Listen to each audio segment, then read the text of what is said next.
I'm John Smythe, and my background is as a British advocate. This is John Smythe, distinguished barrister, friend of the Archbishop of Canterbury, and now deemed the Church of England's most prolific serial abuser. Mrs. Smythe, Cathy Newman from Channel 4 News. We're told that you beat young men until they bled. Why did you do that?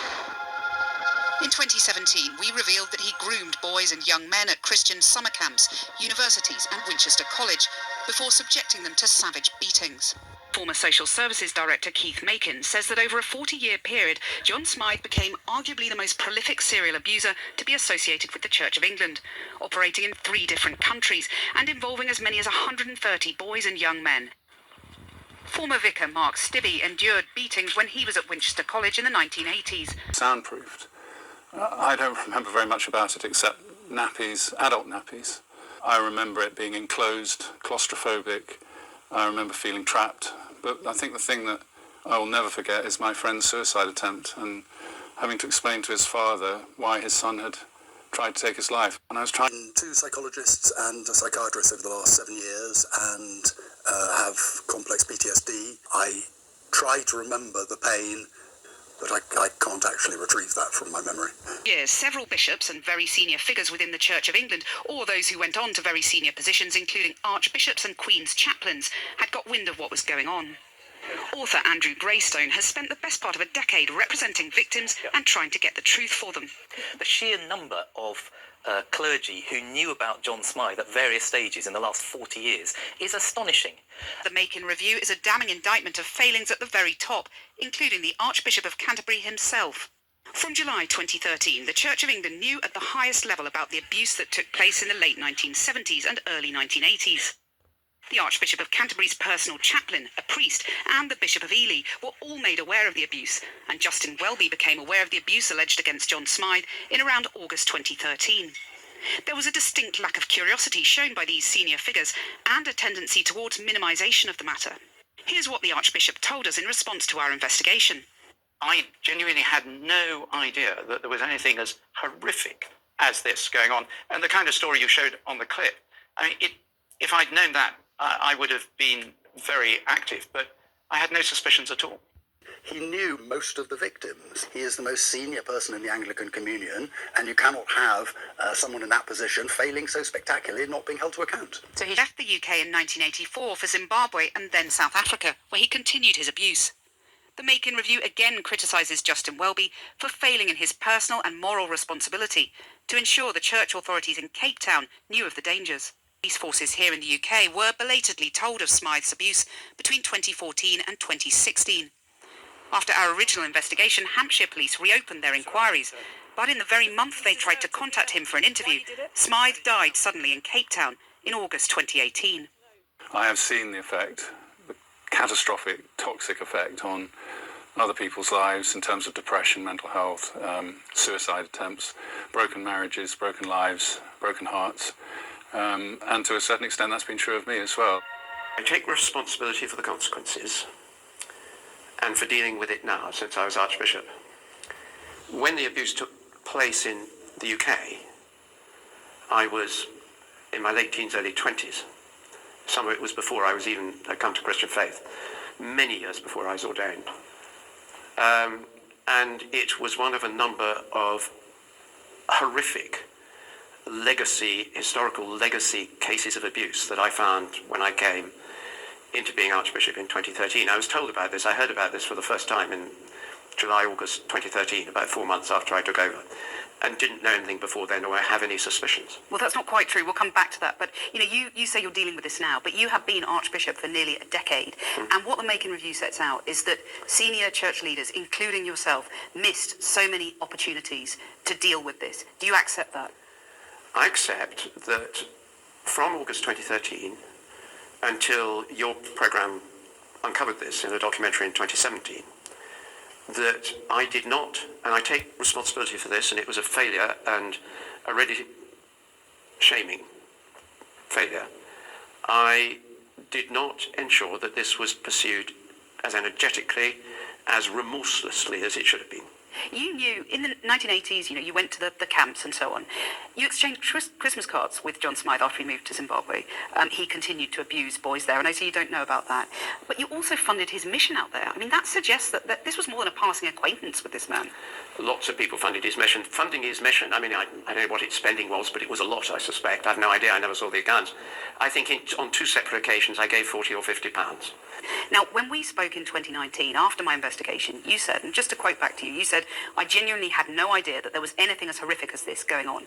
If I'd known that, I'd have been very active, but I had no suspicions at all. I mean, no suspicions at all. You'd just been informed of the seriousness of John Smythe's abuse in 2013. I was told there was an accusation of abuse, and this is where I went wrong. Safeguarding at that point had one person for the national part of the Church of England half-time. We're now around 40. And those are reforms I brought in myself. At that time, I asked the necessary questions, which was, I did right, which was to say, have the police been informed, have social services been informed? I was told they had. Did you not think, when you saw that man's name, do you think, oh, I shared a dormitory with him, I exchanged Christmas cards with him, I funded his mission? Did you not think, I must make sure and do everything I personally can to ensure that no other victims in South Africa suffer what all those poor victims suffered in the UK and then Zimbabwe? It wasn't until rather later, tragically, that we saw the Ruston report, which detailed This was the secret report in 1982. the secret report.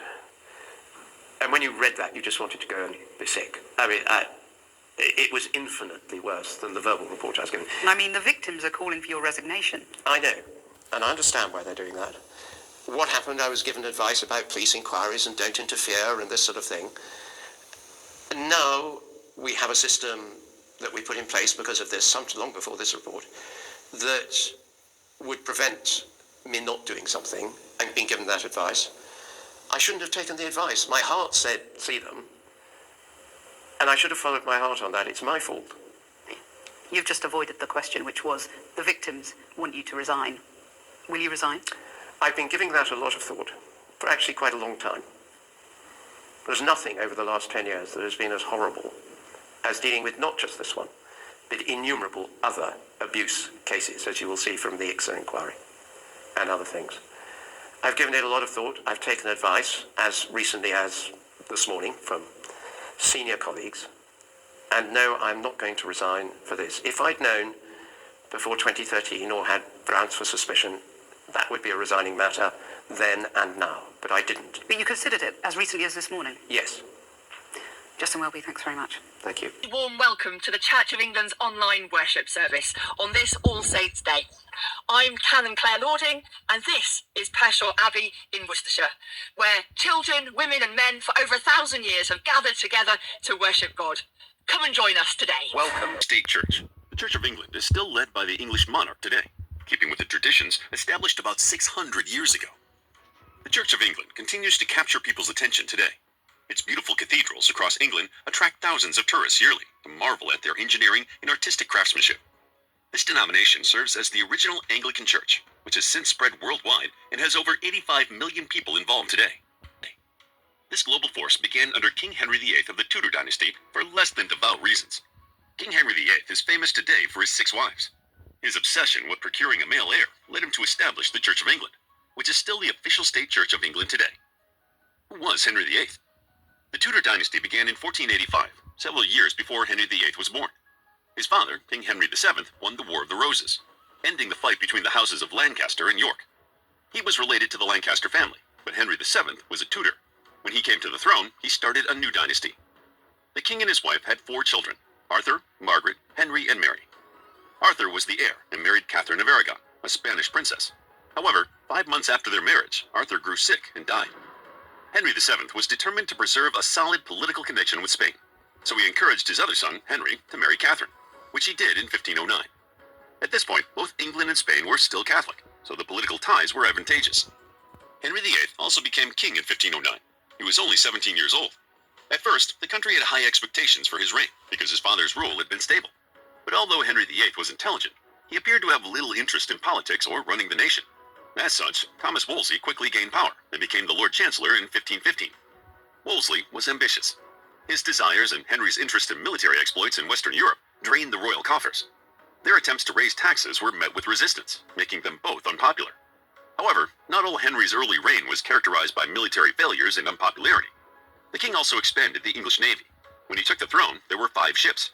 By the time he was done, the navy had grown to 53 ships. Although this may seem like a small achievement to us today, it gave England the foundation it needed to later fight off the Spanish Armada and explore new lands across the globe. Why did he establish the Church of England?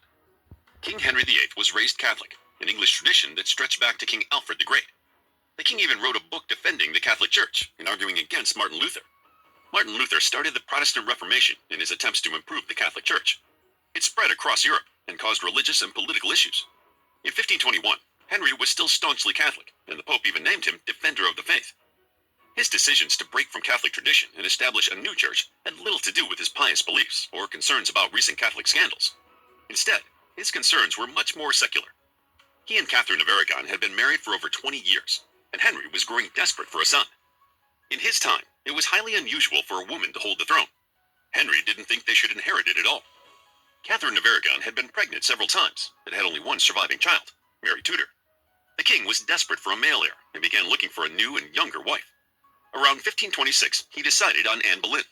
She realized the political game and insisted they had to marry before they did anything else. So, Henry asked Pope Clement VII to annul his first marriage. Technically, the king did not ask for a divorce. Divorces weren't permitted in the Catholic Church.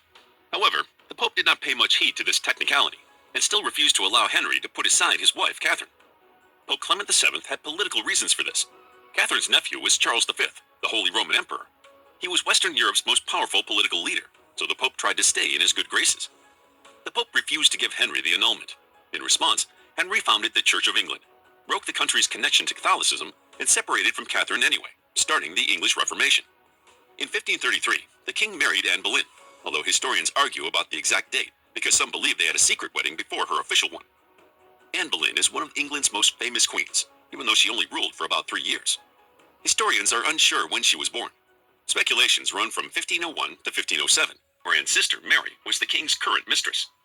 Mary did not gain much from the relationship, and Anne learned much that she applied when Henry turned his attention to her. Anne was spirited and witty, which attracted the king's eye and his hope for a son. Single named Elizabeth Tudor. Henry was highly disappointed. The people who supported the English Reformation saw Elizabeth as a flaw in their religious cause, and the European Catholics viewed her as proof people should not discard Catholicism. Again, Henry decided to get rid of her. Instead of a separation, though, he had her executed for treason in 1536. Catherine and Anne as a lady-in-waiting. She came from a respected family. Such positions were favorable during this time, especially for those who wanted the royal family's favor.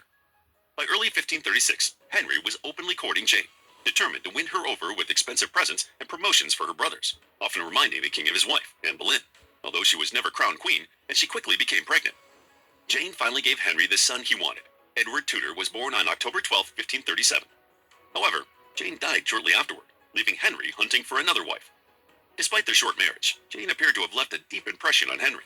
He wore black into 1538 and waited 2 years before marrying his next wife. In total, Henry married 6 women throughout his life. Although he did accomplish other things that impacted England, he is most remembered today for starting the Church of England.